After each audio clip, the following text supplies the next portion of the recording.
I'll tell you what, let's go ahead and get started. Ladies and gentlemen, thank you so much. And we're going to have Jonathan Bricker, who's the chairman of the Arkansas District uh, Council, give us a few words. Yep. All right. Good afternoon, everyone. As Rudy said, I'm Jonathan Bricker, and I'm the chairman for the Arkansas District Export Council. And I want to welcome you to Doing Business in Canada, featuring Mr. Christopher Alexander, who is the Deputy Principal Commercial Officer in Toronto. Thanks again for being here, Mr. Alexander. I want to start today by thanking our sponsors. These webinars that we host free of charge for the community wouldn't be possible without the support of Arkansas Manufacturing Solutions and the Arkansas Economic Development Commission. With their support is what allows us to put these on. So thank you so much to those two groups. I really appreciate you all joining us today. For those that aren't quite sure who the DEC is and what we do, allow me to do just a quick introduction. We're a private nonprofit organization that brings together experienced international business people with potential exporters. Each DEC member has been appointed by the U.S. Secretary of Commerce for their real-world expertise in international trade. We have a ton of experience within our council in many different sectors. Now, having said that, that doesn't mean that we know all the answers, but what we can do is introduce you to someone who does. We're basically a community of connections within the exporting world. My hope for the day is that you walk away from this webinar with a little bit more confidence in your exporting abilities.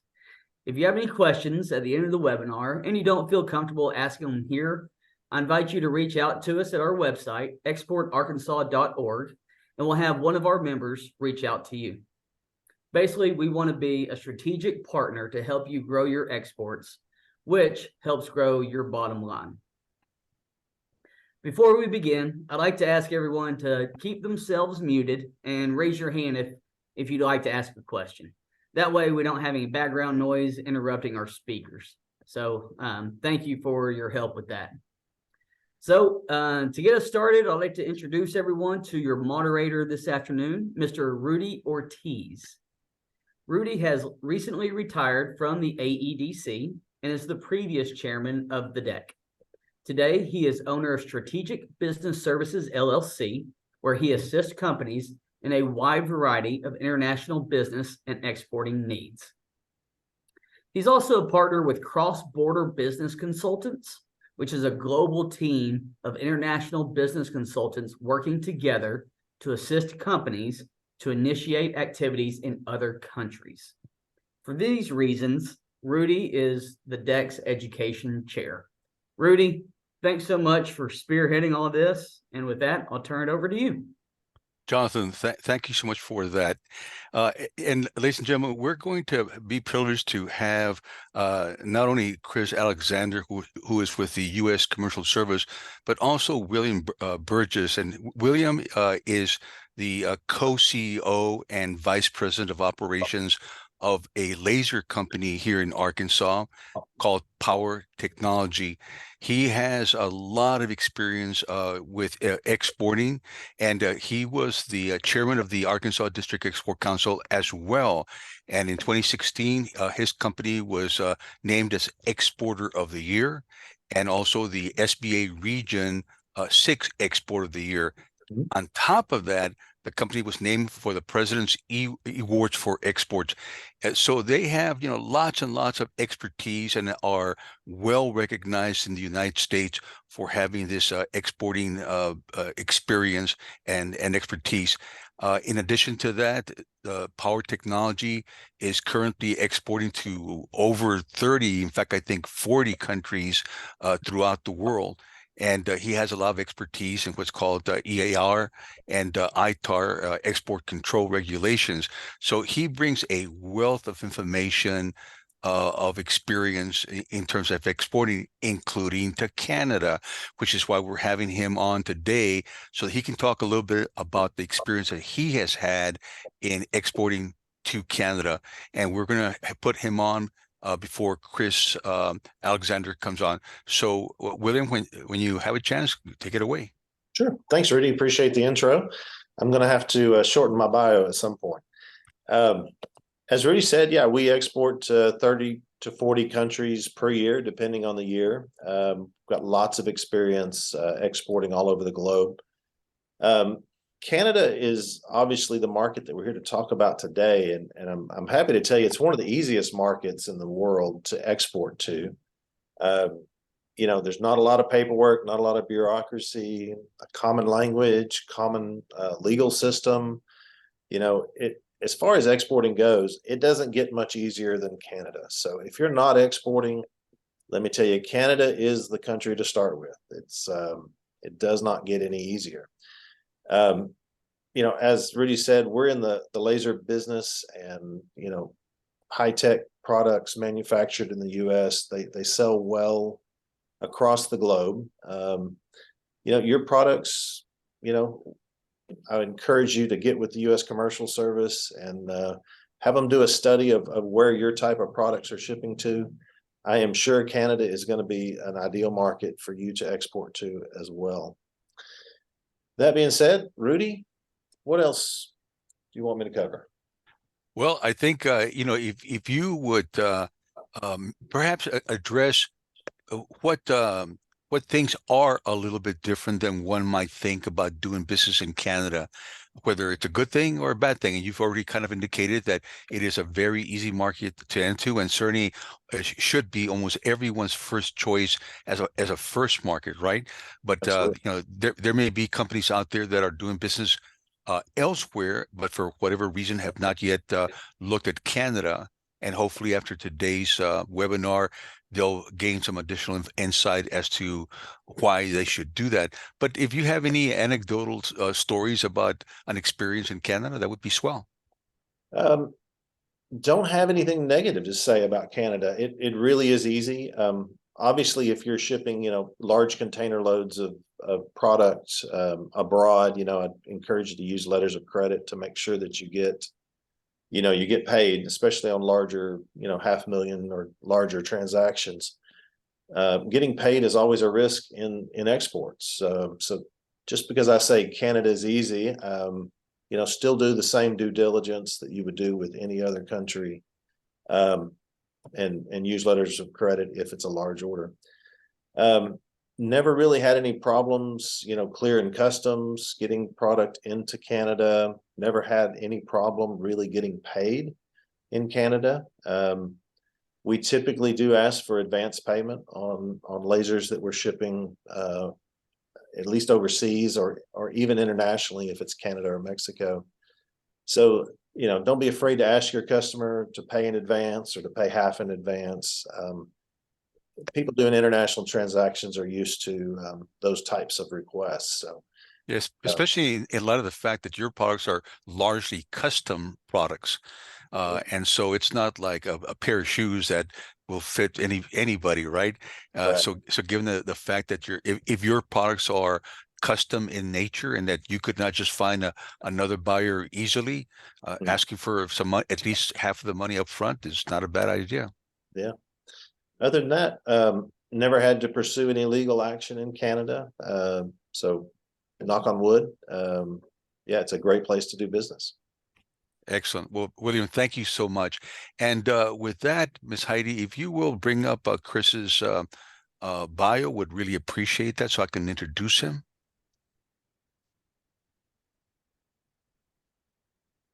Well, very good. This good-looking young man here, he's the Deputy Principal Commercial Officer for the U.S. Commercial Service, and he is stationed in Toronto, Canada, and he brings a wealth of experience as well. And I think that today's webinar is going to be very, very enlightening for those that perhaps either have no knowledge about doing business in Canada or have just somewhat limited knowledge. He's going to be able to provide a lot of guidance as to do's and don'ts, and what markets are out there, and I will also have some information if there's something that that Chris is not covering in terms of the amount of business that Arkansas specifically is already doing with Canada a tremendous amount of business for all the reasons that William described and that Chris will describe as well. So with that, Chris, if you would take it away, would really appreciate it. Okay, great. So I'll share my screen here and then we can get started. Let's see, I think I've got this working. So first of all, thank you very much, Rudy Ortiz, Heidi Whitman, and Chairman Jonathan Bricker of the Arkansas DEC, or District Export Council, for having me today. Thank you also, William, for the interesting comments about power technologies, and congratulations as well on your President's Exporter Award from the Department of Commerce. I'm really excited to talk to you all today. I need a new photo, because I think that one has my Brazil pin. I've got the Canadian pin here. Arrived in September, in earliest September here. And prior to that, I was in Northeast Brazil for about 4 years, covering an area, with a population of 42 million, which you'll see is actually larger than all of Canada and Costa Rica combined. But then prior to that, I was in Beijing, China, so and covering some really important industries there. I'm excited about Canada because Canada is our largest and closest trading partner. It's something you're going to hear me highlight again and again throughout this presentation and various aspects. I'll be giving a quick overview of Canada and the Canadian market. I'll talk about the bilateral relationship and some of our shared priorities, and then I'll talk about what the Commercial Service does as a whole, and how we help companies. I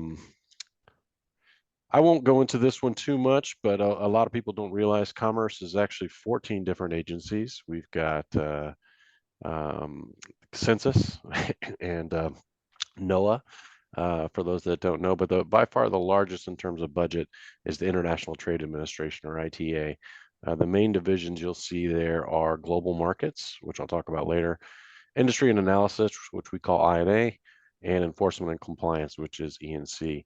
I'm really going to focus on the work that we do in global markets. We depend on I&A for finding those areas where we're most competitive. U.S. products are most competitive abroad, and then enforcement compliance will help us where companies are unfairly dumping products, at below cost in other markets. So just a general structure. I'll come back to what we do after talking about Canada a little bit. And Chris, I want to just yeah. make sure that everyone knows that we are going to provide your slide deck afterwards. So, don't go crazy trying to write a lot of notes. That's right. We'll be able to provide the slide deck so that you can use this as reference material for the future. Probably more important that you kind of pay attention to what Chris is saying, and maybe even write down some questions that you may have. Yeah, and I think we've got a lot of time today. Sometimes I have to run through this all. If we do have questions, I'm happy to answer them if they're clarifying questions, about maybe some information. But it'll be good to have, I think, a interactive discussion, Q&A at the end. And so, if you've got sort of those larger questions, maybe save those for the end. First, I'll just start with, the Canada, second largest country in the world in terms of land mass. And it's 6 time zones, 10 provinces, and 3 territories. So at the same time, although Canada is large, the population is 1/10 of the United States, with 38 million people. In some ways, that's good for us. Just understand that the market could be a potential, a little smaller, obviously, than the consumer market in the United States. But for the reasons William stated, it's by far our best partner, and I'll go into that a bit more. It's the largest land border in the world, which is actually great for transactions. I'll talk about the two-way trade daily, which is just unbelievable. But 90% of the population lives within 125 miles of the border, and most of that actually is in between. I'll get you here on the map, in between Quebec and Windsor. So that's half of the population you see there. I'm here in Toronto. They call it, the capital, the hub, or downtown Canada. I think 40% of total economic activity takes place in Toronto. It's actually the 4th largest city in North America. It feels like the New York of Canada. I'll go back just one slide so you see our offices. We've got 4 offices: Montreal, the embassy in Ottawa, consulate here in Toronto, and then Calgary. Calgary covers British Columbia, as well as Alberta. Um, as mentioned before, it is the top of the list for small and medium-sized enterprises that are looking to export abroad, for the ease of doing business factors. One thing, the infrastructure and logistic networks are modern and efficient. The banking system can give assurances in terms of payment security, which William also kind of highlighted. The areas, of Canada really kind of broken up into three parts. You've got the West Coast and prairies. You've got Ontario, the province that we're in, and then Quebec. We maintain offices, as I mentioned, in those four locations. I'll talk a bit about government here as it relates to, I think, maybe language. There is one aspect of language that I'll touch on here with Quebec. The Canadian government, the economic capital, as I mentioned, is Toronto, kind of like Shanghai of China. And the current prime minister is Justin Trudeau. He's the leader of the Liberal Party and was elected in 2015. Canada is a constitutional monarchy and a parliamentary democracy. So officially, the Queen of England is the head of the government, but delegates authority to the Governor General, whose role is largely ceremonial. There's 105 seats in the Senate appointed by the Governor General, and the House of Commons has 338 seats. What's important to note, I think, is the election period is much shorter than ours. So, it's a minimum of 36 days, but maximum of 50 days. And as you know, our sort of election season never ends. So there's some positives to Canada having a sort of short and sweet election period. English and French are Canada's two official languages, and for Quebec, they've legislated that French is part of the government and the law, as well as normal language at work, instruction, communication, commerce, and business. So if you've got materials and you want to be focused on Quebec, we highly recommend that you get it translated into French. Quebec was originally explored and founded by the French. It wasn't until the French and Indian Wars that the British defeated the French and took control. So even after that, the British enacted a Quebec Act, which again talks about French being the official official language of the region. Just want to note that in terms of a potential barrier, there are very few trade barriers with Canada. I would just say with Quebec, there is that language consideration with French, especially Quebec.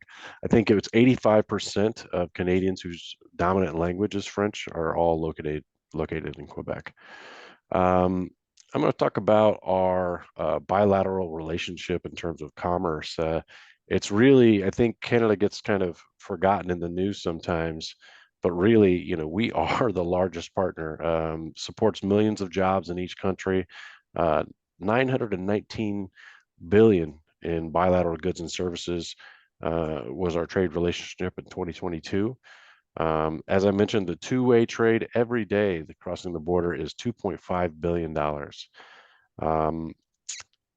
I won't go through all of the stats, but you see there that U.S. exports to Canada were nearly 429 billion in 2022. So that's an increase of almost 17% from 21, and exceeds the total of U.S. exports to Denmark, France, Germany, Italy, Spain, and the United Kingdom combined. So 34 states rank Canada as their #1 export market, and for 35 other states, it's their first or second market. Foreign direct investment from Canada into the United States was approximately 683 billion in 2022. So that makes Canada the United States' second largest source of FDI. I'll talk now really about our partnership. It's there's one of the cornerstones is this roadmap for a renewed U.S.-Canada partnership. It was announced last year and renewed again earlier this year by President Biden and Prime Minister Trudeau. The roadmap is essentially a blueprint for our bilateral engagement and addresses a number of key priorities in 8 areas. Really, our economic competitiveness and climate actions are linked due to the fact that our integrated trade, investment, supply chains, and infrastructure are so critical to our functioning. So first I'll talk about it, I won't go in too much detail, but I think it is important to note a few of these. Um, climate change is, of course, a key priority for both countries, and it's actually a great opportunity for U.S. businesses as well.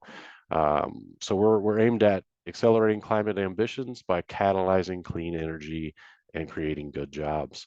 Building a more sustainable and globally competitive economy for American and Canadian workers is one of our big, key goals. So all of that with regards to climate, reducing the carbon footprint, we look for those U.S. opportunities. With many years ago, it's been an area of a strength for the United States. Secondly is the strengthening resilience of critical minerals and semiconductor supply chains. We want to create environmentally responsible and resilient critical mineral supply chains. So that means identifying, securing, developing minerals extraction, processing, manufacturing, recycling opportunities to diversify supply chains essential to clean energy, as well as semiconductors, vehicles, EVs. It's a real area of focus for us, and I'll touch upon that again. Okay, some of these other ones I'll go through pretty quickly. Protecting our shared waters in the Arctic. There are more we call adversaries sort of active in the Arctic, and we're doing a lot of things bilaterally with Canada to secure their area. Also advancing diversity and inclusion, bolstering global alliances through NATO, G7, G20, the Five Eyes, and the Organization for American States. We want to invest in our collective defense and security. And of course, we added some recently, and the fentanyl issue and synthetic drugs, synthetic opioids are a real issue. So opioid overdose has really impacted both of our countries. And so we are united in our resolve to disrupt the illicit production and distribution of synthetic opioids like fentanyl. And then, of course, we want to manage migration collaboratively and the way we communicate via our various offices. I'm going to talk a little bit about the Arctic. I've mentioned how strategically it was important for us. The roadmap recognizes the opportunity for clean growth. And as I said, the United States is a world leader in research, development, and innovation in the clean tech space. So we, as the Department of Commerce, are supporting the goals by assisting U.S. companies to build and strengthen relationships. I mentioned critical minerals. This is a whole of government priority. We've got almost every, it seems like every branch and arm of the U.S. government involved on this. So Canada itself produces 60 minerals. They came up with this great design. I like this one, including aluminum, cobalt, copper, graphite, nickel, and uranium. Lithium and vanadium are emerging minerals with current exploration underway. We've had a number of high-level visits with regards to critical minerals, and it's obviously an area of focus for both of our administrations. Trusted partners, what I'll just say here is that the U.S. government and the Department of Commerce are focused on securing a resilient supply chain. So that means what we call sometimes friendshoring, and we have no closer friend than Canada. As I said, with the shared border, a lot of our products, especially in like automotive, will come back and forth many times, as well as our energy network. Telecommunications is another one. Canada has stood firm with the United States on preventing access to growing 5G infrastructure from Chinese companies like Huawei and ZTE. There is there's no domestic legislation in China that has outlined clear control for the Chinese government over Chinese technology, and it's essentially a backdoor access to all user data. So as the global impacts of COVID and the Russian war in Ukraine have increased the need for the development of secure and reliable supply chains between trusted partners, we really have, in my time, at least here with Commerce, have emphasized that partnership. Let me see if I'm going to go into some of these. You will see these slides, or you'll have access to these slides and some of this data. So I won't go through each of these sectors. I'm going to highlight some of them individually in the slides that follow. But these are some of our areas of focus where we believe there's opportunity for U.S. companies to export goods and services. I'm going to start with aerospace. So there are two main aerospace clusters. Quebec represents the largest with about 55-60% of Canada's aerospace production. And it's also the home of Bombardier. Ontario is the second largest cluster, representing about 25% of Canada's production. Let me see, I'll go here. The most notable aerospace companies are represented in Canada, including US and European companies. There's a show in April. Typically, the show is Aeromart in Montreal. And then, let me go through here. See, I mentioned about the percent of production for aerospace. I'm not going to talk about defense. So aerospace and defense sort of go hand in hand sometimes with the export regulations. And one thing, I'm going to highlight here in a moment is the uniqueness of Canada in our position. So the Department of National Defense main budget estimate for 2023 is $200 billion. Of particular interest to U.S. exporters are the budget allocations under force readiness, procurement capabilities, and infrastructure. In March March of 2022, Canada selected Lockheed Martin's F-35 for the finalization phase. Once compliant with all the government requirements, they'll acquire 88 F-35 fighter jets, with a final contract estimated at $15.2 billion. NORAD modernization program is another area of opportunities for U.S. exporters. The integrated nature of the United States and Canada's supply chains under NORAD highlights the importance of the strategic bilateral partnership. In August 21, both countries committed to modernizing NORAD in the areas like situational awareness, modernized command and control systems, infrastructure upgrades in Canada's Arctic and northern regions. And then in June of 22, Canada will put $3.8 billion over the next 6 years towards modernization for this. I think I mentioned how Canada is unique. The Defense Production Act in February of this year, you can see the red there. Canadian companies and persons are the only non-U.S. entities and persons who are considered a domestic source for the purpose of Defense Production Act. So the United States announced $250 million under the Defense Production Act funding for U.S. and Canadian companies to mine and process critical minerals for electric vehicles and stationary storage batteries, for instance. The awards will be announced, I think, the following spring. And as that, that just shows, again, the only non-U.S. entities are our Canadian partners, and they can be a part of our U.S. government procurement. So that could be, you could be a subcontractor for a Canadian firm winning, on a U.S. procurement project. Let's see. Medical devices. Obviously with the pandemic, there was a use of telemedicine that had increased. One thing I'll note about Canada here is, they have a similar sort of aging population and chronic diseases that they're trying to manage. Now there is actually, there was that push for telemedicine, but now there's been an increased emphasis on doctor visits, so even for like test results. And one thing to keep in mind is for public health units, they're incentivized to host patients in person. So I've heard even from my local staff here, examples where, they have to go across town to get results. And essentially they're getting a little bit more money if the client, the patient comes in person to pick it up. So something they're trying to deal with and sort of lower that hurdle, because they had done so much in terms of telemedicine during pandemic. So, it's a highly diversified industry with a large number of small, medium-sized enterprises.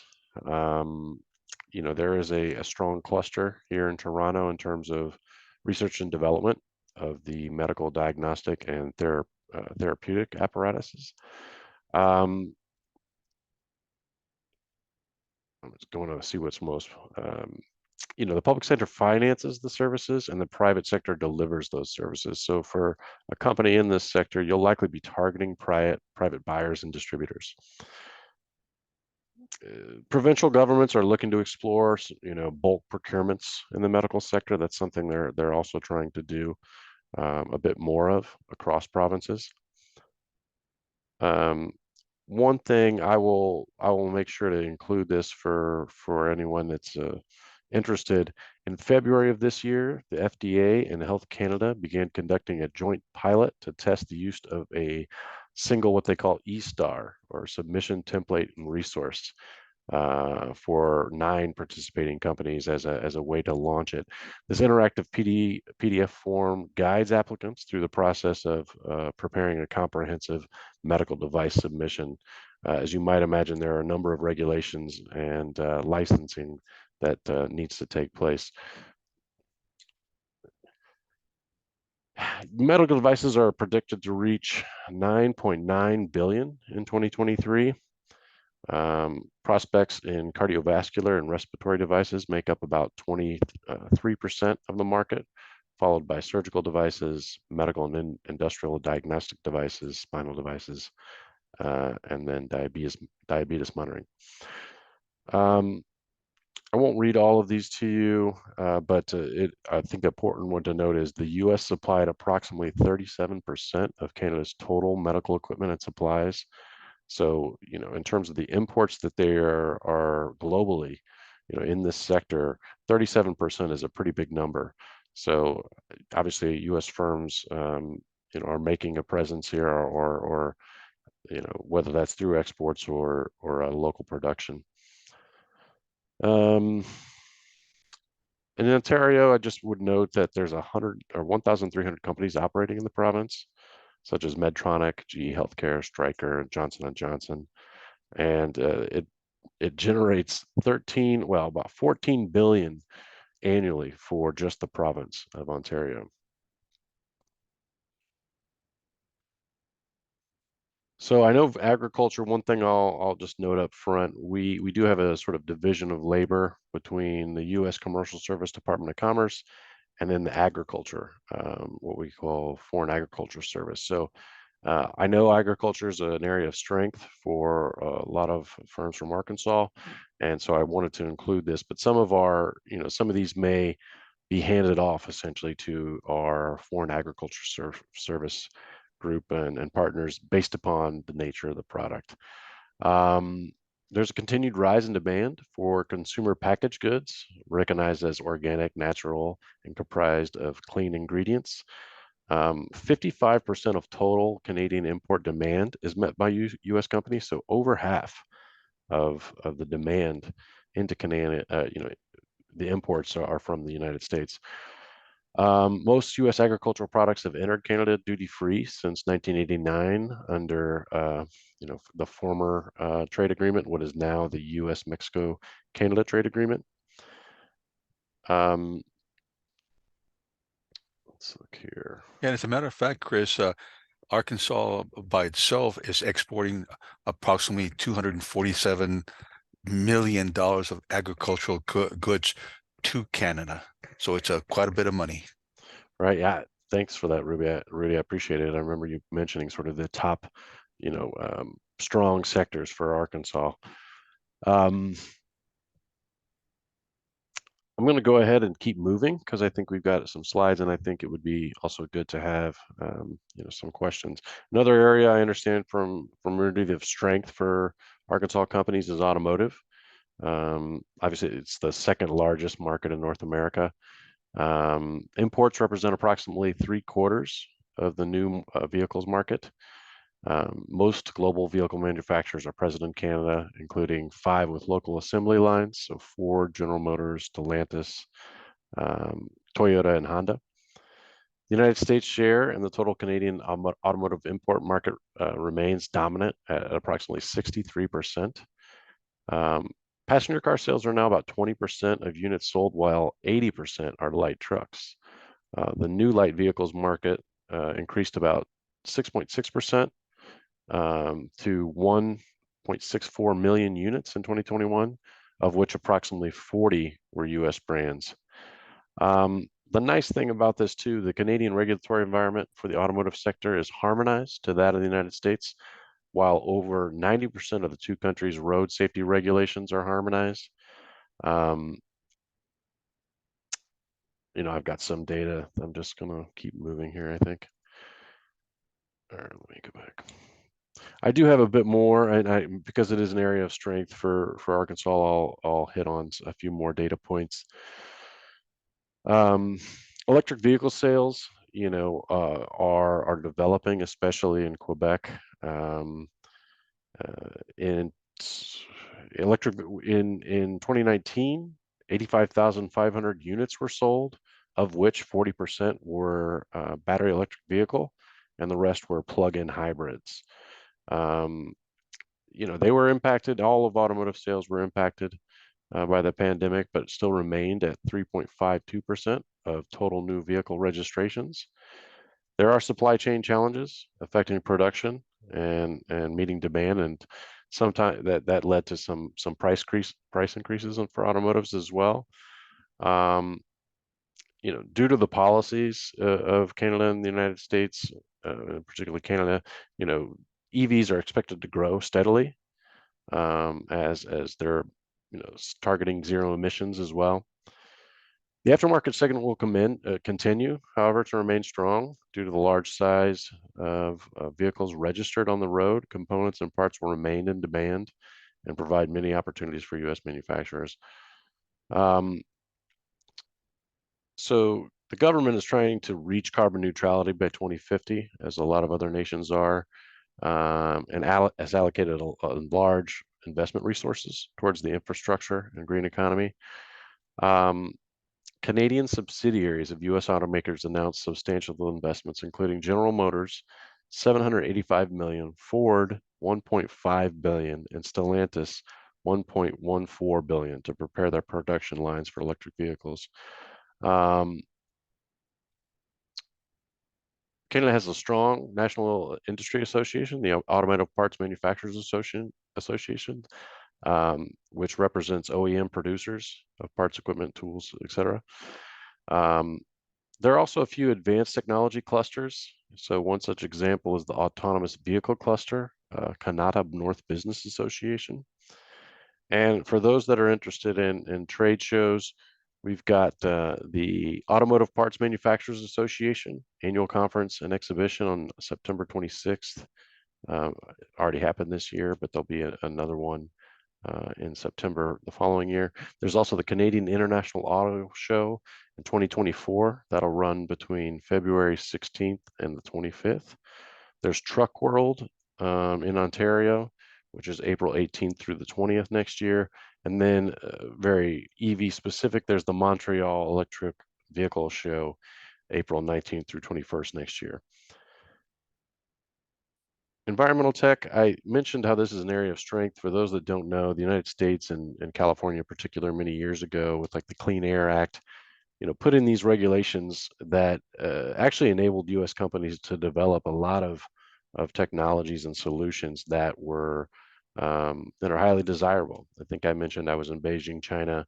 As some of you know, it can be hard to compete with China in terms of exports, but that was an area of strength. They needed to also meet these environmental goals, and to do so, whether that's a wastewater or solid waste management solution, or maybe it's just a membrane. There is demand for U.S. technology in the environmental technology sector. More than 800 Canadian wastewater treatment plants require upgrade. So if you're in that sector, it's an area of potential growth. Um, Canada imported 1.78 billion worth of products in 2022, and 55%, again, over half, was from the United States. Just Ontario imported 936 million in 2022. Our province is home to 5,000 clean tech environmental companies, and Ontario contributed 34.5% of the sector's contribution to the national GDP. I'm going to talk a little bit about Select USA. I actually used to work for Select USA briefly. That was my sort of domestic assignment as a diplomat.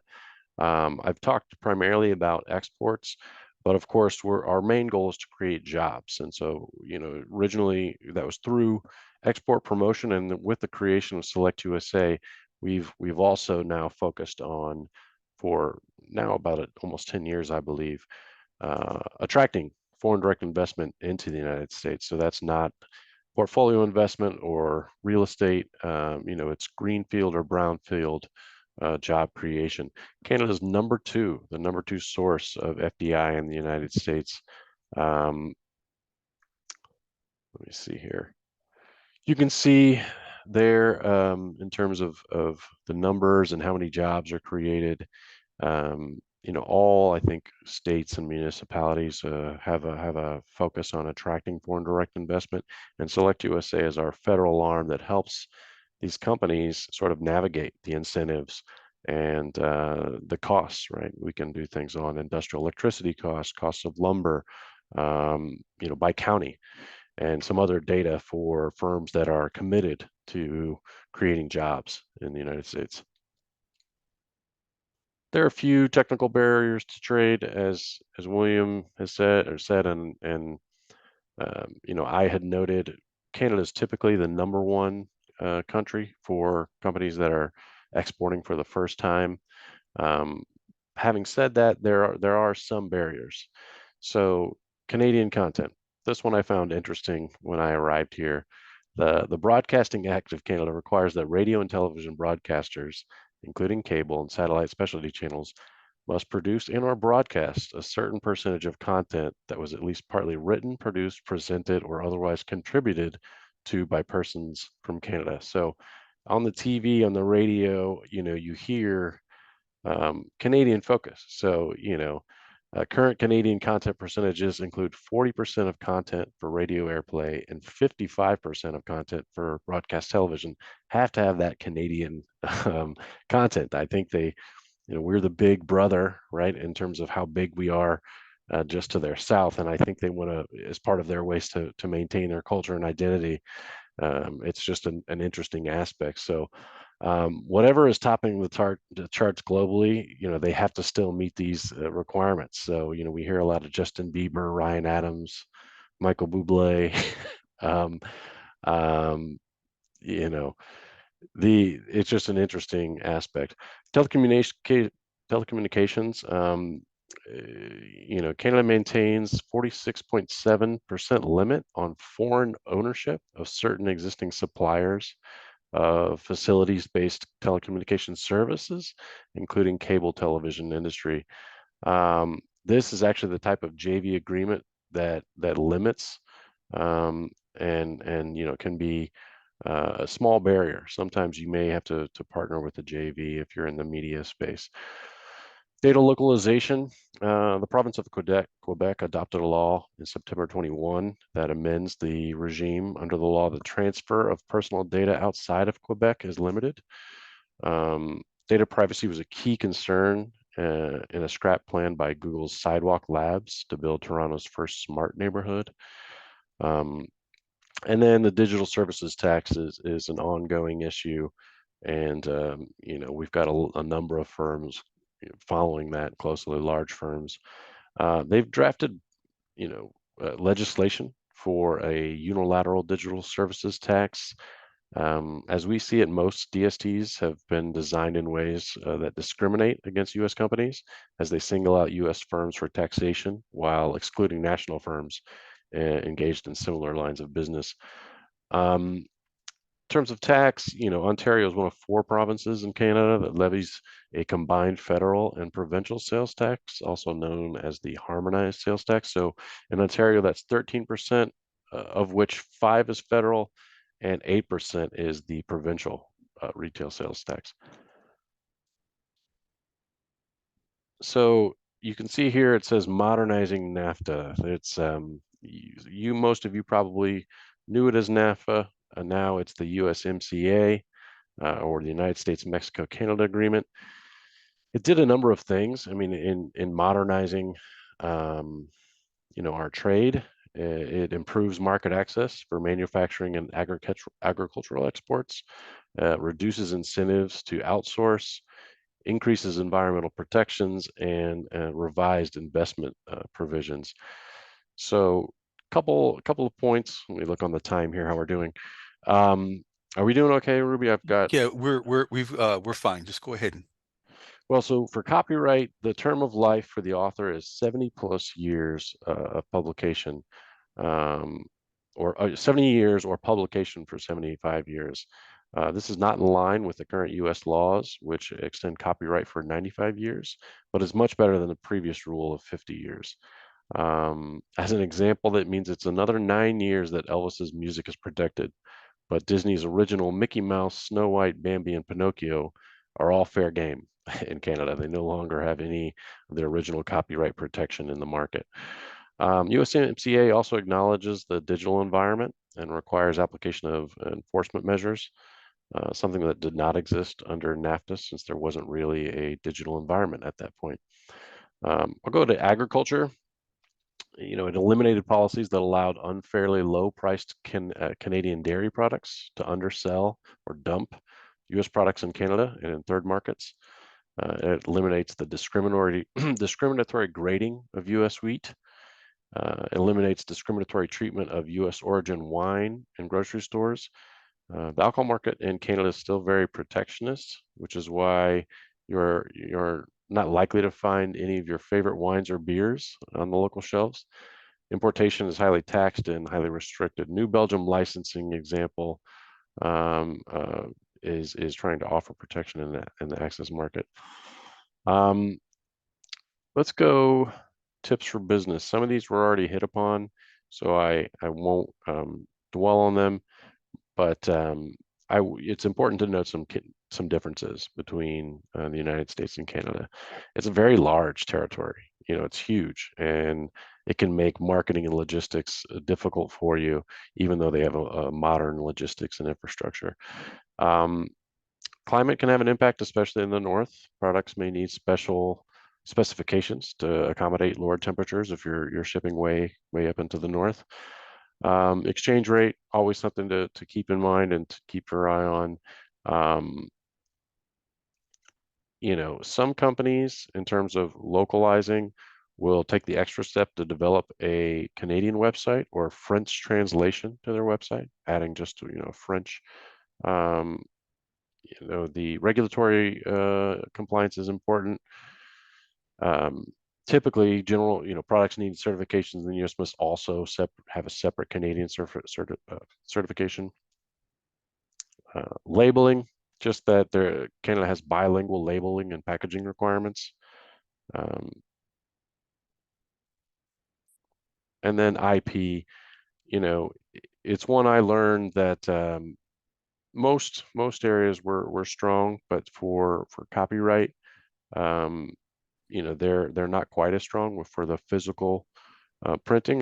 The example I heard was that they can copy textbooks, and there's no punishment for that sort of thing. No one, I think that always enforcement is the key for those. But I think Canada has been flagged in the past for some intellectual property sort of limitations. The protections aren't as strong as they should be. One thing to remember. I'll just end with the Canadian anti-spam legislation. It limits the way companies can send messages and emails, and U.S. companies doing business in Canada must comply. There's basically 3 requirements.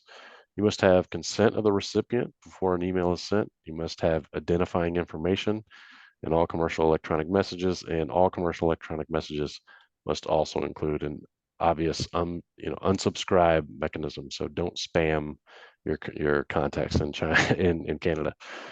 Now I'm going to talk about us a little bit, and then we can wrap up and move to questions. I mentioned we're trying to grow exports and create jobs. We've got a global market, so we are in 70 countries. I believe 106 cities, 77 countries and 106 cities throughout the world.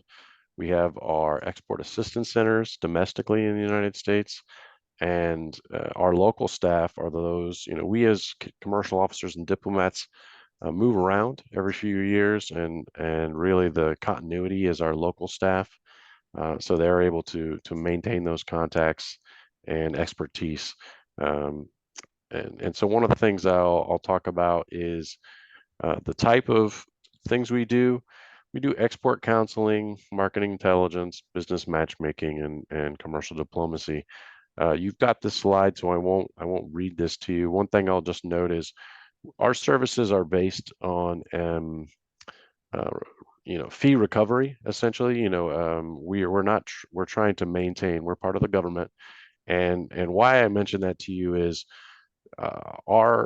we and the local staff are evaluated by our metrics and our exports. So if we believe, there will be challenges for you, if there's a major competitor, we'll be straightforward with you in that intake call, and give you what you need to know. Maybe you need to upgrade your website to French if you're going to Quebec, or maybe there are certain things where we'll be straightforward with you, unlike maybe some consulting firms that want to just work with you. I point that out because we were evaluated not only by exports but also customer service. And as Rudy and others know, we've got a great track record in that regard. Market intelligence, we can tell you about the market. As I said, we do matchmaking under something called like our gold key services, or single company promotions, which sometimes can be more about thought leadership if it's about a new technology or adopting a standard. We have that convening power of the government. We can have the ambassador or the consul general invited.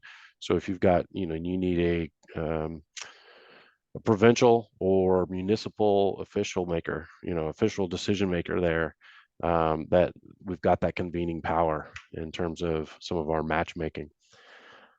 I'm almost wrapped up here. I'll just say, 31,000 exporters, and 92% of them are small and medium-sized businesses. Again, we're helping companies such as yourself and trying to emerge into new markets. I think that's it. I think in terms of time, I think we could move to questions. Again, Yeah. my name's Chris Alexander, and my boss, Brad Harker, is here next door to me.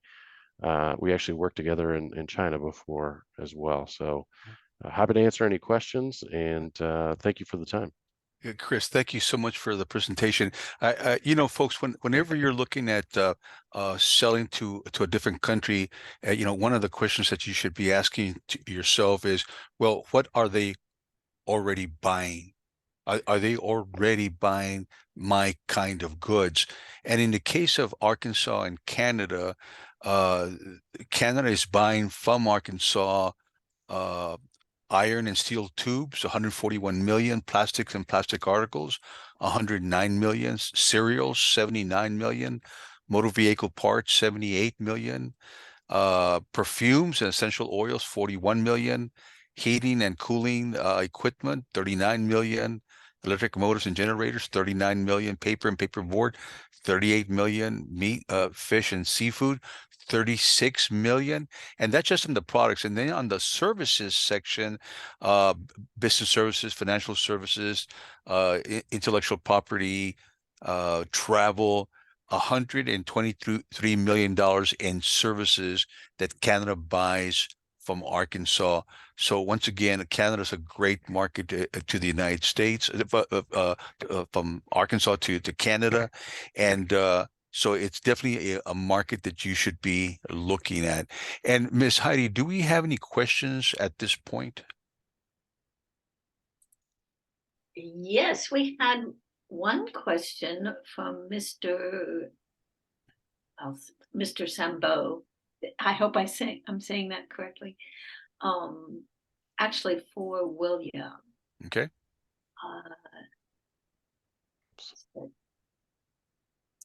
Oh yeah, I see it here. My question to William, uh, which does he work with when he receives a letter of credit from client overseas?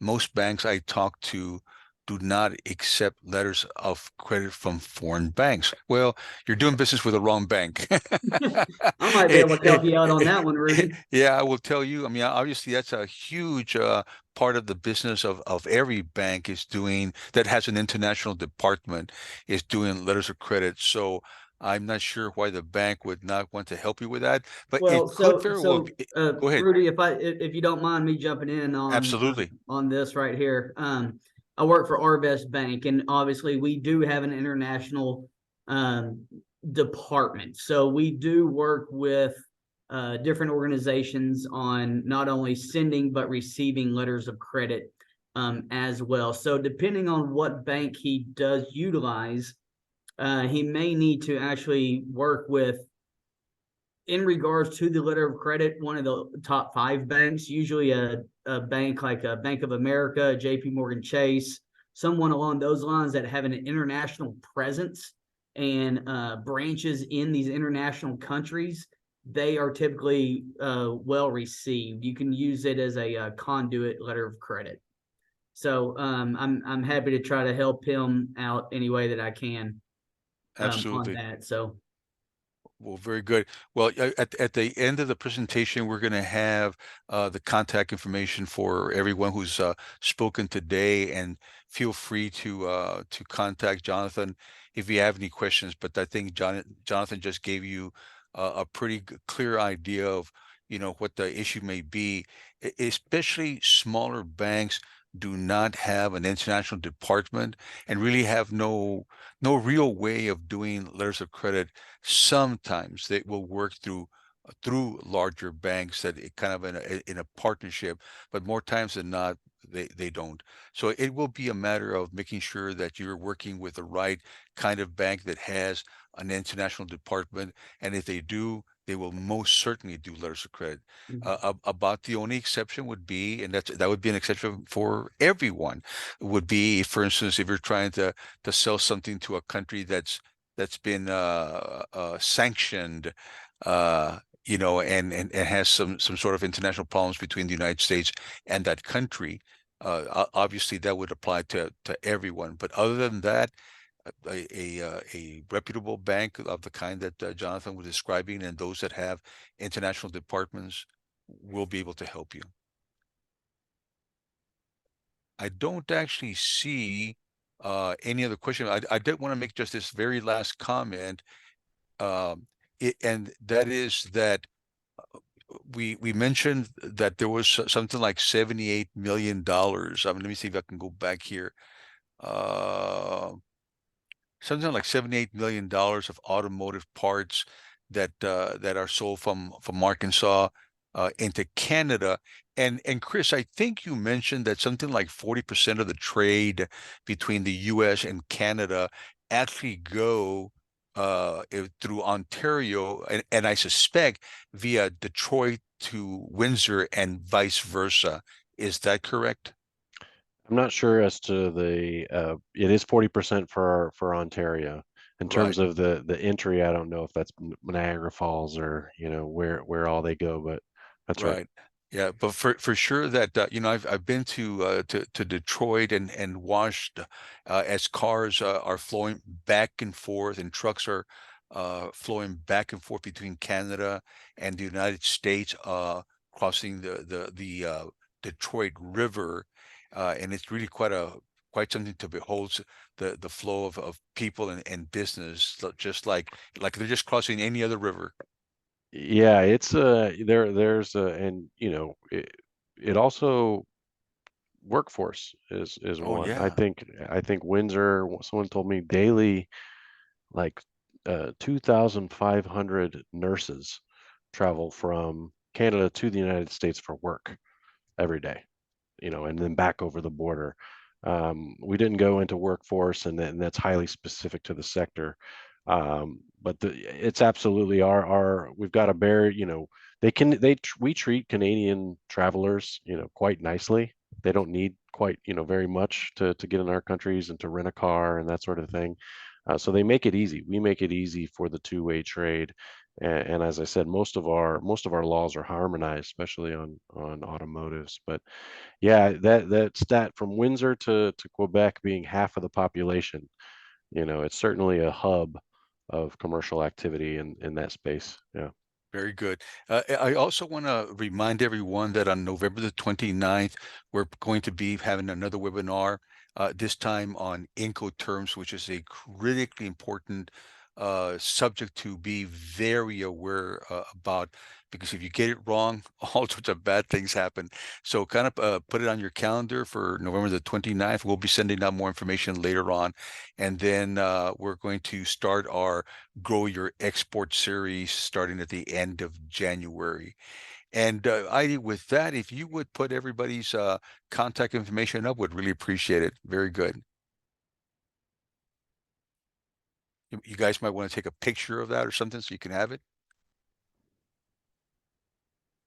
All right. Well, with that, we will go ahead and close today's webinar. Thank you so much for attending today. And once again, as Jonathan said, if you have any questions, feel free to contact the appropriate person via the information that you just saw, and we will be able to reach out back to you and try to answer whatever questions you have and be of service however we can. And I know that Chris is ready to help. Thank you so much again, and you guys have a great day. Thank Thank you, you all. everyone. Thanks, Mr. Alexander. Yes. Thank you, sir. And I'll send out the recording soon. Thank you, Heidi. Thanks, Heidi. Thank you.